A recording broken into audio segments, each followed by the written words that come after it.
दोस्तों नमस्कार। मैं इसरार सिद्दीकी आपके बीच आज दूसरी क्लास लेकर के आ चुका हूं और चंद्रा क्लासेस में। जैसा कि हमने आपके बीच वायदा किया था कि क्लासेस हमारी लगातार रहेंगी, कुछ व्यवधान के कारण बीच में ब्रेकअप हुआ। बट आज से अब आपकी रेगुलर क्लास 3 बजे से 4 बजे के बीच में होगी। आज चूँकि बारिश हो रही थी, इस वजह से कुछ विलम्ब हो गया है, इसके लिए क्षमा याची हूँ। हम लोग जो चर्चा किए थे, आज उसी चर्चा को फिर रिकॉल करते हुए आगे बढ़ते हैं। चर्चा हमारी यह हुई थी कि हम लोग जिस भाषा को पढ़ रहे हैं, वह भाषा हिंदी भाषा है, ठीक है? हिंदी भाषा और व्याकरण ये हम पढ़ रहे हैं ना, आरंभ किए थे। तो भाषा क्या है, इस पर चर्चा हमारी होगी और व्याकरण क्या है, इस पर भी चर्चा हमारी होगी, ठीक है? किसी भी भाषा में व्याकरण की क्या भूमिका है, इस चर्चा को आगे हम बढ़ाएँगे। बढ़ना भी चाहिए, चूँकि क्या तादात्म्यीकरण है, क्या उसका रिलेशन है, क्या संबंध है, ये जानना उससे भी ज़्यादा ज़रूरी है, ठीक है? तो कोशिश इस तरह से की जाए कि हम लोगों की जो क्लास हो, मात्र एक बार पढ़ने की ज़रूरत हो। एक बार के बाद दूसरी बार, तीसरी बार या बार-बार पढ़ने की ज़रूरत न हो। एक बार पढ़िए और भारत की किसी परीक्षा में बैठ जाइए, ठीक है? इस लिहाज से आपकी क्लास चलेगी, थोड़ा मंद गति से चलेगी, बट निश्चित रूप से आप उसका लाभ पाएँगे। और सबसे बड़ा प्रमाण यही है कि जो पॉइंट, जो बिंदु हम लोग पढ़ें, उसको जा कर के अगर पेपर को सॉल्व करें, तो निश्चित रूप से वहाँ आपको फ़ायदा मिलेगा। आपको देखने को ये ज़रूर मिलेगा कि निश्चित रूप से पढ़ाई गई जो चीज़ थी, उसी में से सवाल आया है और उसी में से सवाल बनेगा, ठीक है? न तो किसी पुस्तक को पढ़ने की ज़रूरत होगी आपको, ये ध्यान रखना। बट और बहुत शौकीन ही हैं आप, पुस्तक पढ़ने के बहुत शौकीन ही हैं आप, तो ठीक है, कोई बात नहीं। पुस्तक पढ़ने लायक आपका ये दोस्त इसरार सिद्दीकी आपको बनाएगा, ठीक है? पुस्तक की लिखी बातें, पुस्तक में मुद्रित बातें आपको बहुत आसानी से समझ में आने लगेगा। क्लियर हो गया? तो आइए आरंभ करते हैं, ठीक है? ये देखिए, ये भाषा हमने लिखा आपके बीच में भाषा, ठीक है? हम हिंदी भाषा पढ़ेंगे, निश्चित रूप से हिंदी भाषा पढ़ेंगे। और तो पहले भाषा क्या है, इस पर बातचीत कर लें, फिर वैश्विक स्तर पर भाषा की बात कर लें, है ना? वैश्विक स्तर पर भाषा की अगर हम बात कर लें, तो देखिए, भाषा जो है वह भाष धातु से बनी है। किससे बनी है बेटा? भाष धातु से, भाष धातु से। ये भाष धातु, धातु तो संस्कृत में होता है ना, तो भाष धातु से बनी है। इस भाष का अर्थ क्या होता है? इस भाष का अर्थ होता है बोलना। भाष का अर्थ है क्या? बोलना या कहना, बोलना या कहना, ठीक है? भाष का अर्थ हुआ बोलना या कहना। क्लियर हो गया? अब देखिएगा, तो भैया, जो बोलना या कहना ये भाष का अर्थ हुआ, तो भाषा वस्तुतः क्या है? पहले कुछ फैक्ट्स लिख लेते हैं। ये देखिए, ये जो भाषा है, लिंग में अगर पूछा जाए तो स्त्रीलिंग है। कौन सा लिंग है बेटा? स्त्रीलिंग है। ये देखिए, स्त्रीलिंग है। भाषा में कौन है? भाषा में कौन सा लिंग होगा? पुल्लिंग होगा, स्त्रीलिंग होगा? तो उत्तर मिलता है स्त्रीलिंग है, ठीक है? भाषा। ये भाषा किस भाषा का शब्द है? तो आप देखिए, ये शब्द संस्कृत का है, ये शब्द संस्कृत का है। असंस्कृत का है तो सीधी सी बात है, हिंदी में आकर ये तत्सम रूप में है। किस रूप में? तत्सम रूप में है। तो ये बात ध्यान रखिएगा, कोई दिक्कत है क्या? नहीं। तो भाषा एक साधन है, भाषा एक साधन है, भाषा एक साधन है बेटा, या माध्यम है। भाषा क्या है? एक साधन है या माध्यम है। किसका माध्यम है, ये सवाल है। अब भैया, किसका माध्यम? तो यहाँ प्रश्न जो बनेगा कि भाई साहब किसका माध्यम है, किसका माध्यम है? तो आप कहेंगे कि सर विचार विनिमय का माध्यम है, विचार विनिमय, विचार विनिमय, विचार विनिमय का माध्यम है, विचारों के आदान प्रदान का माध्यम है भाषा। क्लियर हो गया। और ये जो साधन है या माध्यम है, ये माध्यम हमको 3 रूपों में दृष्टिगत होता है। एक होता है हमारा मौखिक, दूसरा होता है मेरे बच्चे लिखित, मौखिक, लिखित, और तीसरा मेरे बच्चे संस्कृत, ये सांकेतिक। ठीक है ना? शायद हम संस्कृत बोल गए, सांकेतिक होगा बेटा, मौखिक, लिखित और सांकेतिक। ठीक है ना? मौखिक, लिखित और सांकेतिक। अब हम लोग थोड़ा आगे बढ़ लेते हैं। ये देखो, अब मौखिक क्या है इसको देख लेते हैं। मौखिक क्या है इसको देख लेते हैं।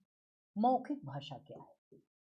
मौखिक, देखो मौखिक को हम कथित भी कह सकते हैं। क्या कह सकते हैं? कथित। देखो इस पर चर्चा हमारी चल चुकी है, इसलिए थोड़ा फास्ट करेंगे क्योंकि टॉपिक लेना है कल से। तो मौखिक या कथित, ठीक है। तो अब देखना, ये माध्यम ऐसा माध्यम है जो दुनिया की भाषा में सबसे सरल इसी को कहा जाता है। दुनिया की समस्त भाषाओं में अगर देखा जाए तो मौखिक भाषा ही सबसे सरल भाषा है, सबसे सरल भाषा है। आ रहा है समझ में?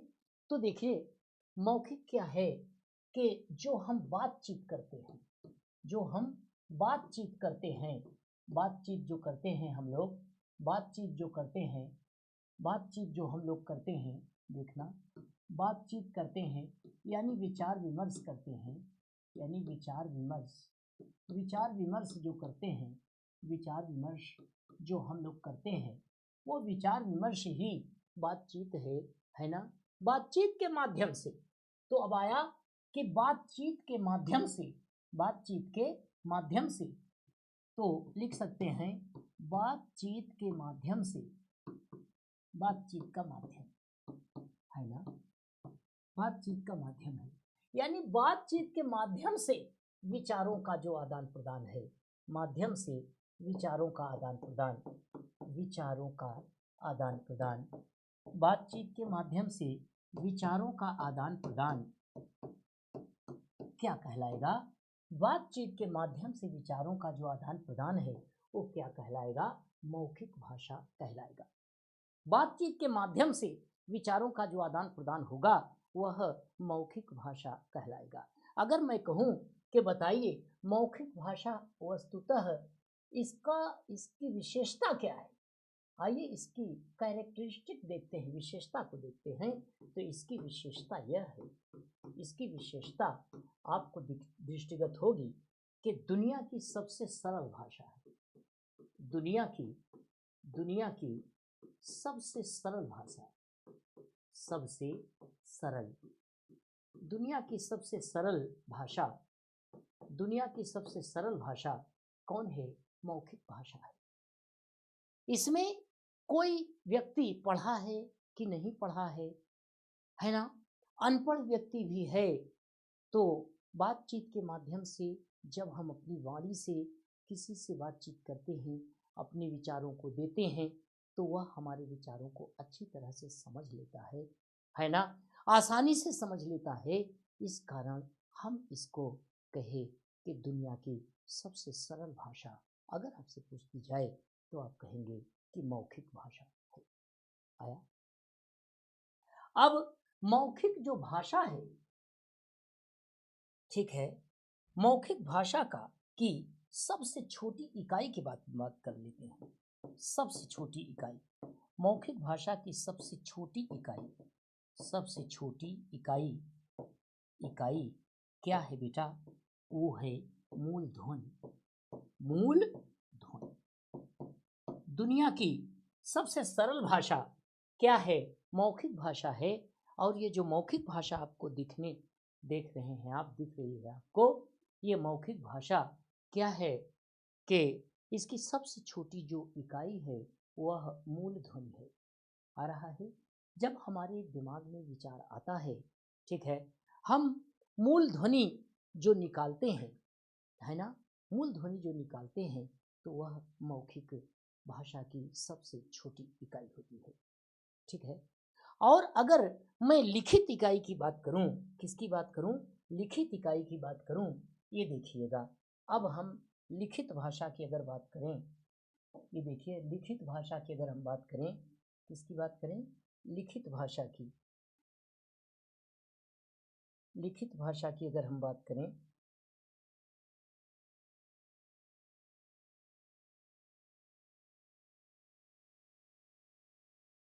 ये देखिए, अब हम आते हैं लिखित भाषा पर। लिखित भाषा, लिखित भाषा, मौखिक भाषा हो गई हमारी, अब लिखित भाषा होने जा रही है। कोई दिक्कत है? अक्षरों या चिन्हों, चिन्हों के माध्यम से, अक्षरों या चिन्हों के माध्यम से विचार विनिमय, विचार विचार विनिमय, विनिमय लिखित भाषा में होती है। अक्षरों या चिन्हों के माध्यम से विचार विनिमय लिखित भाषा होगी बेटे।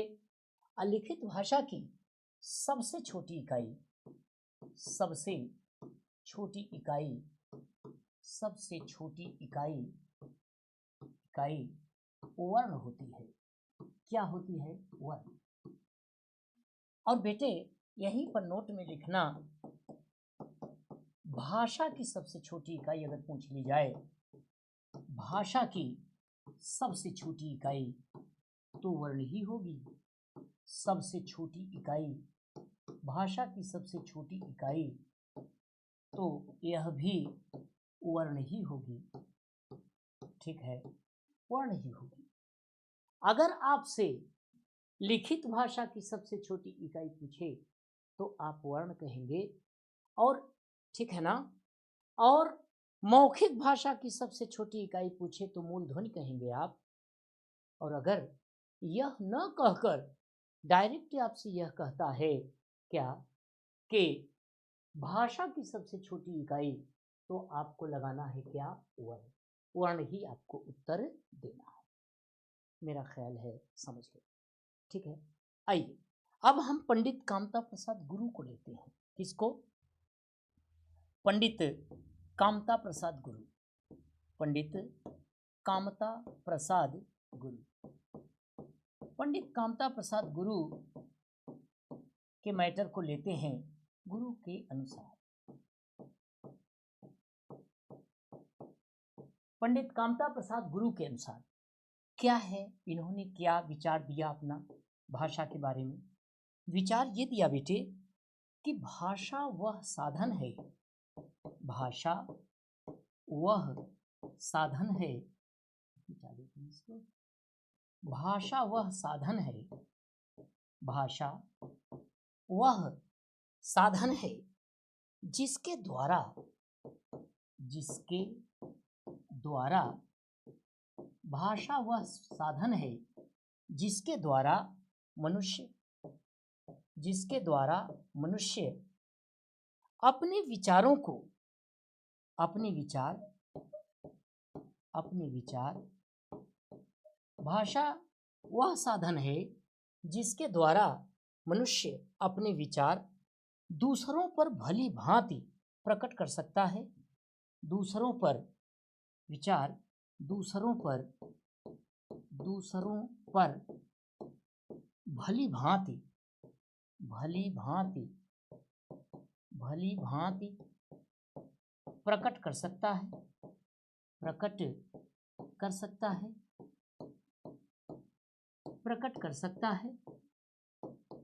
और है ना, और दूसरों के विचार स्वयं समझ सकता है, और दूसरों के विचार, दूसरों के विचार स्वयं स्वयं समझ सकता है, समझ सकता है। ये पंडित कामता प्रसाद गुरु साहब ने कहा भाषा के बारे में। कहा कि भाषा वह साधन है जिसके द्वारा मनुष्य अपने विचार दूसरों पर भली भांति प्रकट कर सकता है और दूसरों के विचार स्वयं समझ सकता है। पंडित कामता प्रसाद गुरु बहुत बड़ी हस्ती हैं, बहुत बड़ी शख्सियत हैं। ठीक है, बहुत बड़ी हस्ती हैं, बहुत बड़ी शख्सियत हैं। कौन? पंडित कामता प्रसाद गुरु। ये देखिए, पंडित कामता प्रसाद गुरु ने कहा कि भाषा क्या है? एक साधन है। ठीक है, इस साधन के द्वारा मनुष्य अपने विचार दूसरों पर भली भांति प्रकट कर सकता है और दूसरों के विचार स्वयं समझ सकता है। ठीक है, वही भाषा है। भाषा एक साधन है। आप किसी भी वस्तु का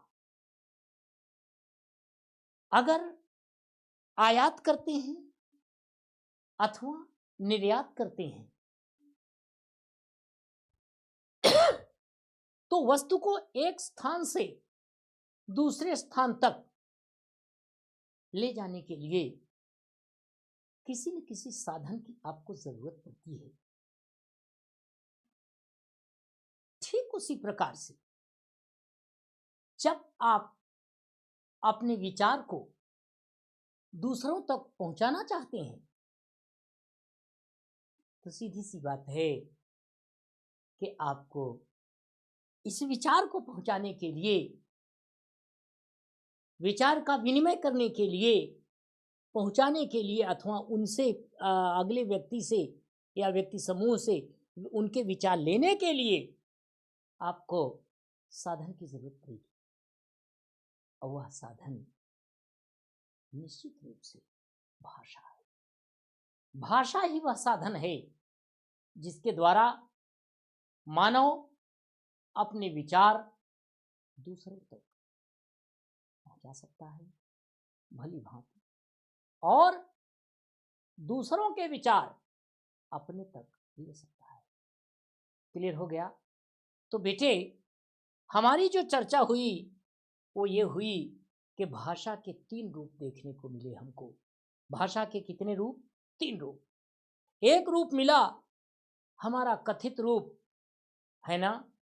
अब ये जो कथित रूप आपको मिला इसको हम मौखिक रूप कहते हैं। यानी मुख धन इक प्रत्यय लगा मुख में, मौखिक बना। तो जो मुख से हम लोग संप्रेषित करते हैं, है ना, मुख से जो संप्रेषित करते हैं, मुख से जो परिचर्चा करते हैं, तो वह परिचर्चा ही मौखिक भाषा हुई। और दुनिया की सबसे सस्ती भाषा यही भाषा है। दुनिया की सबसे सस्ती भाषा यही भाषा है। कौन? मौखिक भाषा। मौखिक भाषा के बाद हमने लिखित भाषा को देखा। लिखित भाषा है क्या? कि जब हम अपने विचार अक्षरों के माध्यम से, चिन्हों के माध्यम से, है ना, आ रहा है। यानी जो ध्वनि चिन्ह है वही ध्वनि चिन्ह ही अक्षर है। जब हम अक्षरों के माध्यम से अपने विचार का विनिमय करते हैं तो वह लिखित भाषा होती है। और लिखित भाषा की सबसे छोटी इकाई वर्ण होती है। वर्ण। मैंने आपको नोट में लिखाया कि भाषा की सबसे छोटी इकाई क्या है। न लिखित दिया है न मौखिक दिया है, तब क्या होगा? अरे मैंने तो बोला मौखिक पूछ ले तो सबसे छोटी इकाई आपकी बनेगी मूल ध्वनि, और लिखित पूछ ले तो वर्ण बनेगी। अब लिखित मौखिक कुछ न देकर भाषा की सबसे छोटी इकाई पूछा तो आप वर्ण ही बताएंगे।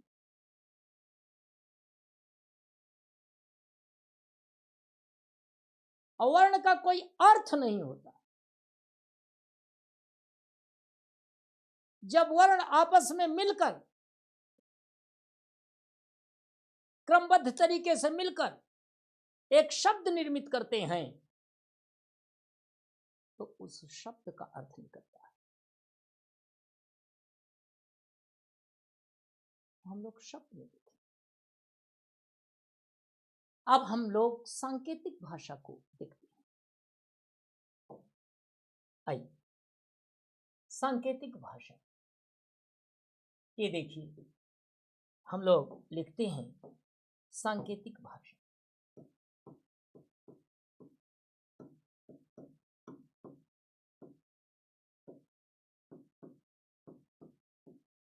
सांकेतिक भाषा विचार विनिमय का वह माध्यम, विचार विनिमय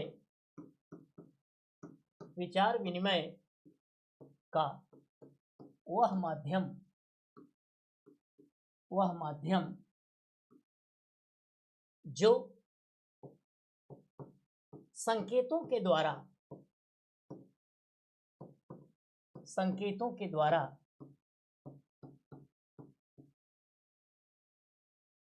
किए जाते हैं, जो संकेतों के द्वारा किए जाते हैं, सांकेतिक भाषा कहलाते हैं। अब दुनिया की सबसे कड़ी भाषा, दुनिया की सबसे कठिन भाषा, सबसे कठिन भाषा ये सांकेतिक है। दुनिया की सबसे कठिन भाषा सांकेतिक है। दुनिया की सबसे सरल भाषा मौखिक भाषा है। दुनिया की सबसे कठिन भाषा सांकेतिक भाषा है। आप बताइए, ये चौराहा है, इस चौराहे पर एक पुलिस वाला, इस चौराहे पर देखिए एक पुलिस वाला यहाँ खड़ा है। ये चौराहा है आपका, है ना? ये आपका चौराहा है। ये देखिए ये चौराहा है आपका, और इस चौराहे पर एक पुलिस वाला खड़ा है। पुलिस वाला अपना हाथ इस तरह से उठाकर, है ना, इस तरह से आप हाथ उठा करके इशारा कर रहा है कि रुको। किसी ने समझा, किसी ने नहीं समझा, कड़ा हुआ कि नहीं, वो कहता रहता है जाओ आओ, जाओ आओ। आप संकेत की जो भाषा है उसे सब आसानी से नहीं समझ पा रहे हैं। देखिए सभी लोग आसानी से नहीं समझेंगे, नहीं समझेंगे।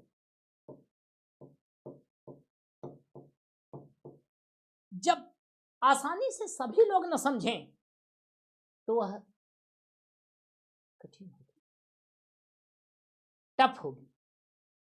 इसीलिए जैसे फॉर एग्जाम्पल आप अपने दोस्त से ये कहे हैं कि संडे को आना, डैडी संडे को रहते हैं,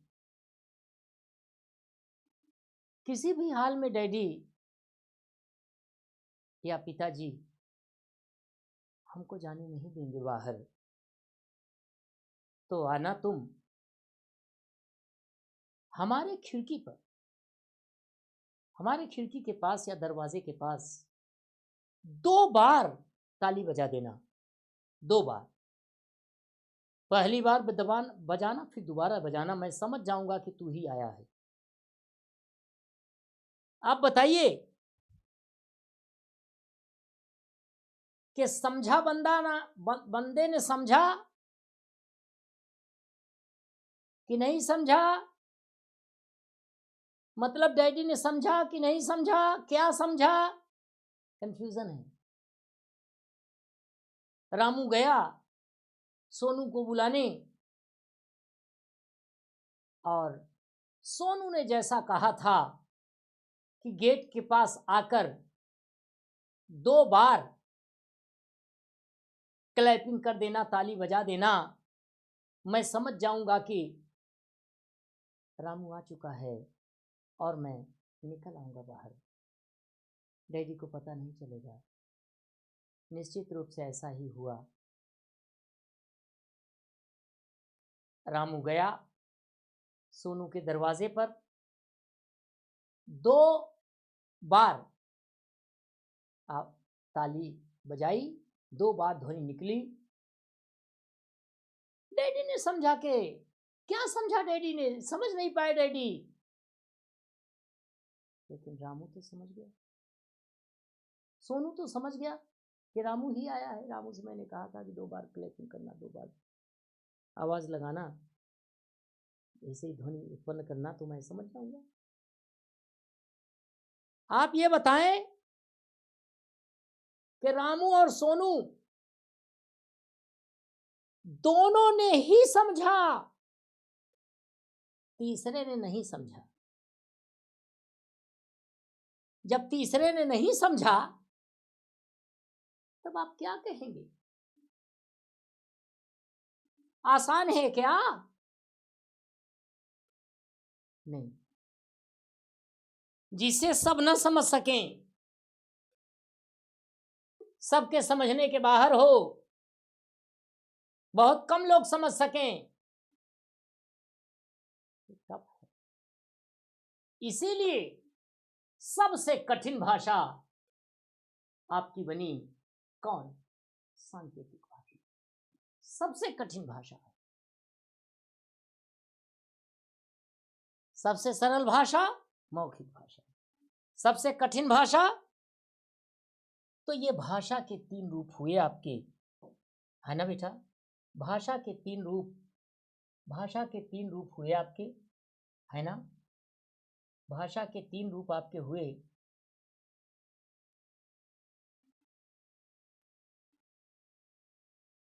तो भाषा के 3 रूप आपको देखने को मिला।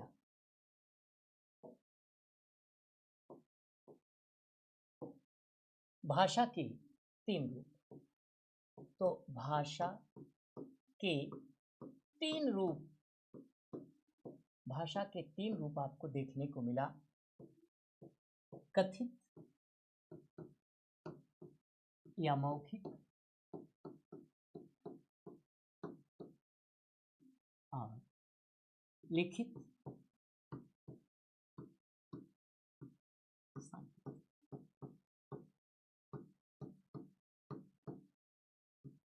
अब मान्य कौन है? सांकेतिक को हम नहीं मानते, ठीक है। रूप यही 2 हैं हमारे, लिखित और मौखिक। यही 2 रूप, यही मान्य है, यही 2 मान्य है, ठीक है। तो प्रयोग में तो सांकेतिक है, बट मौखिक और लिखित को ही हमने मान्य किया है, ठीक है ना? तो इस तरह से आपने देख लिया। क्लियर हो गया? अब आइए हम वर्ण हेडिंग डालते हैं। क्या वर्ण? वर्ण क्या है, इस पर चर्चा करते हैं। कोई दिक्कत है क्या? नहीं। तो बेटा ये जो ध्वनि है ना, ध्वनि का लिखित रूप, ध्वनि का लिखित रूप, ध्वनि का लिखित रूप ही क्या है? वर्ण है। ध्वनि का लिखित रूप ही वर्ण है। यानी, या दूसरे शब्दों में कह सकते हैं कि स्वर विहीन, स्वर विहीन, स्वर विहीन, ठीक है, वर्ण, स्वर विहीन अक्षर, स्वर विहीन अक्षर वर्ण कहलाते हैं, वर्ण कहलाते हैं।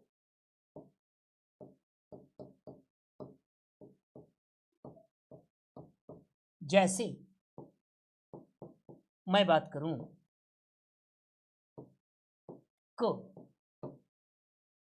क, ठीक, क, ये आपका वर्ण हुआ। क्या हुआ? ये वर्ण हुआ। और अगर मैं यही बात करूं, यही बात मैं करूं आपसे, क्या क, तो ये अक्षर हुआ। ये क्या हुआ? अक्षर हुआ। जो एक ही बार में, एक श्वास में आसानी से निकल जाए वो अक्षर है।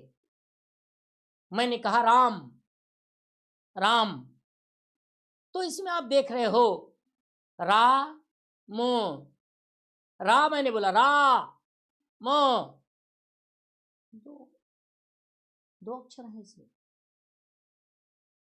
मैंने कहा धक्का, धक्का मुक्की, तो देखिए धक्का, ये वर्ण, ये अक्षर, ये अक्षर,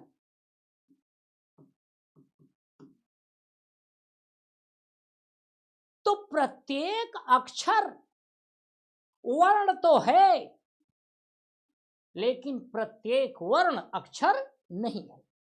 क्या ये वर्ण अक्षर है? तो अगर ये का अक्षर है तो वर्ण भी है, ये अक्षर है तो वर्ण भी है, लेकिन क्या ये अक्षर है? नहीं। इस बात को समझिएगा, स्क्रीनशॉट ले लीजिएगा, फिर हम इसको रफ कर रहे हैं, ठीक है ना? तो ये देखिए,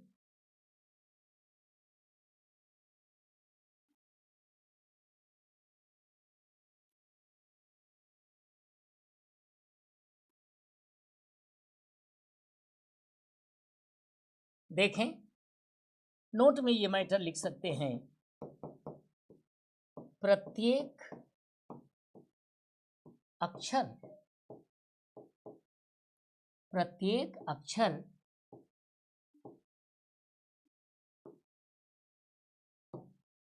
प्रत्येक अक्षर प्रत्येक अक्षर वर्ण तो है, वर्ण है, किंतु किंतु प्रत्येक वर्ण, किंतु प्रत्येक वर्ण अक्षर नहीं है, अक्षर नहीं है, नहीं है। प्रत्येक अक्षर वर्ण है, वर्ण भी है, ऐसा लिख दो, वर्ण भी है। प्रत्येक अक्षर वर्ण भी है, किंतु प्रत्येक वर्ण अक्षर नहीं है। क्लियर हो गया? अब हम लोग बात करेंगे लिपि की। किसकी बात करेंगे? लिपि की। आगे बढ़ा देते हैं इसको, हेडिंग डालते हैं लिपि। ये देखिए, स्क्रिप्ट, लिपि, लिप, नोट्स बनाते जाइए बेटा। लिप, स्क्रिप्ट, लिप, ठीक है ना? तो वर्णों को लिखने के लिए, वर्णों को लिखने के लिए, वर्णों को लिखने के लिए लिपि यानी स्क्रिप्ट, ये आपका टॉपिक है। वर्णों को लिखने के लिए जिन चिन्हों की आवश्यकता होती है, लिए वर्णों को लिखने के लिए जिन जिन चिन्हों जिन चिन्हों की आवश्यकता होती है, आवश्यकता होती है,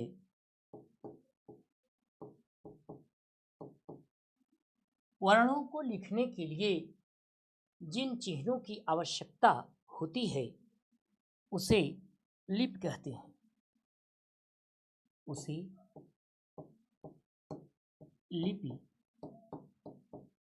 कहते हैं।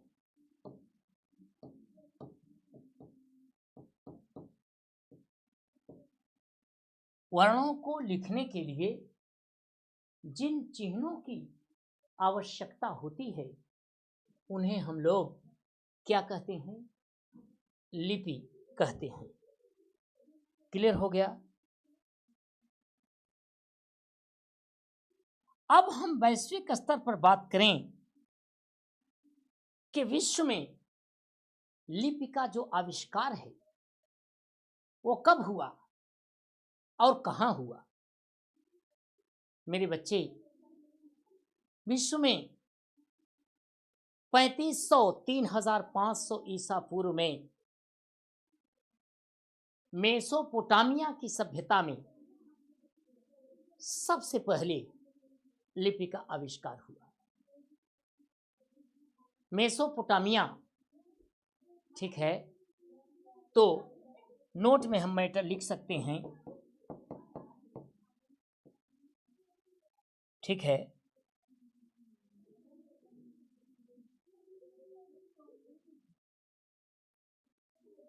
विश्व में लिपि का आविष्कार सर्वप्रथम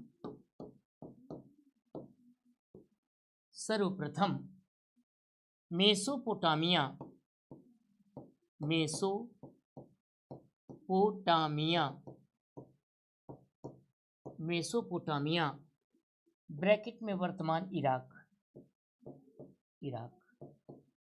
मेसोपोटामिया में 3500 BC यानी ईसा पूर्व में हुई।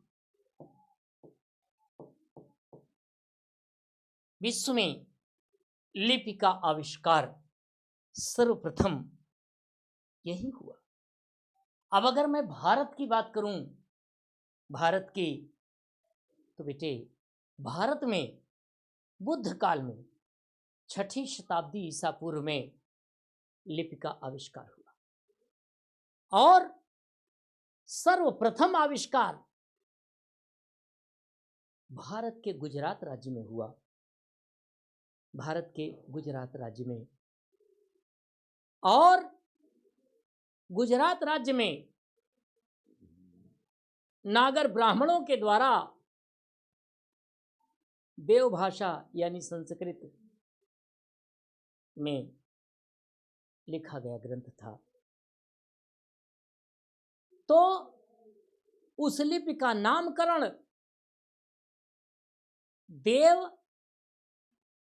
प्लस नागरी, नागर ब्राह्मण के नाते नागरी हुआ और देव भाषा अर्थात संस्कृत में लिखने के कारण देव हुआ। और देव और नागरी, नागर ब्राह्मणों के द्वारा जो किया गया, तो देव और नागरों से जो नागरी आया, देव प्लस नागरी बराबर देवनागरी लिपि नामकरण हो गया इसका। और इसकी उत्पत्ति ब्राह्मी लिपि से हुई। किस लिपि से बेटा? ब्राह्मी लिपि से।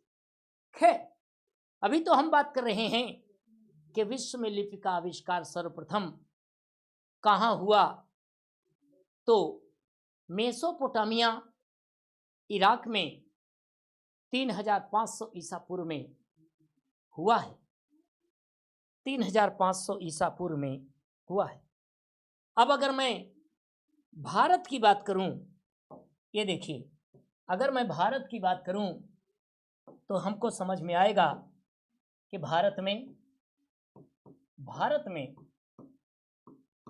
6वीं शताब्दी ईसा पूर्व, 6वीं शताब्दी ईसा पूर्व में सर्वप्रथम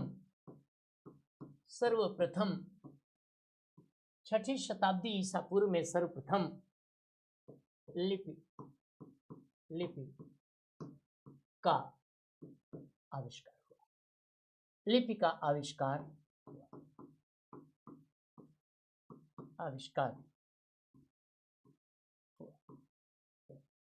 6वीं शताब्दी ईसा पूर्व भारत में। और ये जो लिपि आई है, ये लिपि बेटे देवनागरी आई है। कौन सी? देवनागरी। सर्वप्रथम इस लिपि का जो प्रादुर्भाव हुआ वह गुजरात राज्य में हुआ। कहाँ हुआ? गुजरात। गुजरात राज्य में पहला प्रयोग, प्रथम प्रयोग नागर ब्राह्मणों द्वारा गुजरात के नागर ब्राह्मणों, गुजरात के नागर ब्राह्मणों के द्वारा संस्कृत भाषा में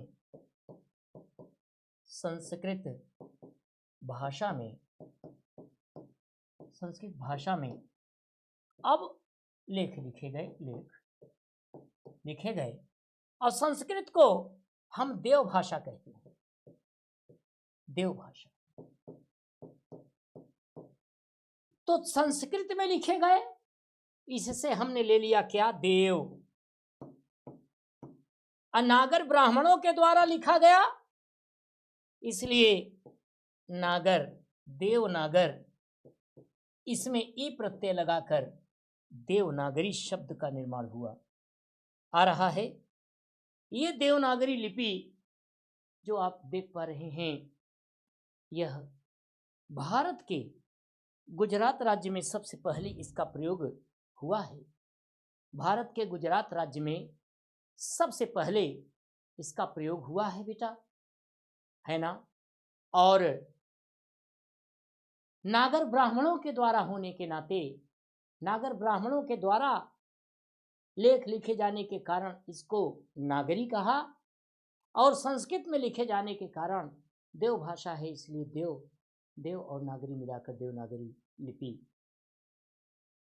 जो 6वीं शताब्दी ईसा पूर्व में, ठीक है, 6वीं शताब्दी ईसा पूर्व में, दूसरे शब्दों में आप कह सकते हैं कि बुद्ध काल में। कब? बुद्ध काल में भारत में आरंभ हो गया। बेटा आज यहीं तक। अपने दोस्त इसरार सिद्दीकी को दीजिए इजाजत। मिलेंगे कल फिर ठीक इसी समय 3 बजे, और 3 बजे से 4 बजे तक हमारी आपकी मुलाकात होगी, ठीक है। इस बीच में हम लोग इसको रिकॉल करते हुए फिर आगे बढ़ेंगे। धीरे धीरे शनैः क्लासेस चलेंगी और आपको, ठीक है ना। तो अभी फैक्चुअल बातें चल रही हैं, अभी हिंदी की कोई बात आपसे हुई नहीं, ठीक है ना। तो पहले हम भाषा से संबंधित पूरे फैक्ट्स को उस पर परिचर्चा करके आगे बढ़ेंगे। फिर हिंदी का नंबर 2-3 लेक्चर के बाद आएगा कि हिंदी वस्तुतः कौन सी भाषा है, और फिर उसके जितने पार्ट्स हैं उसके व्याकरण पोर्शन को हम लोग बड़ी ईमानदारी के साथ पढ़ेंगे, देखेंगे। और वचन है, वायदा है कि आपको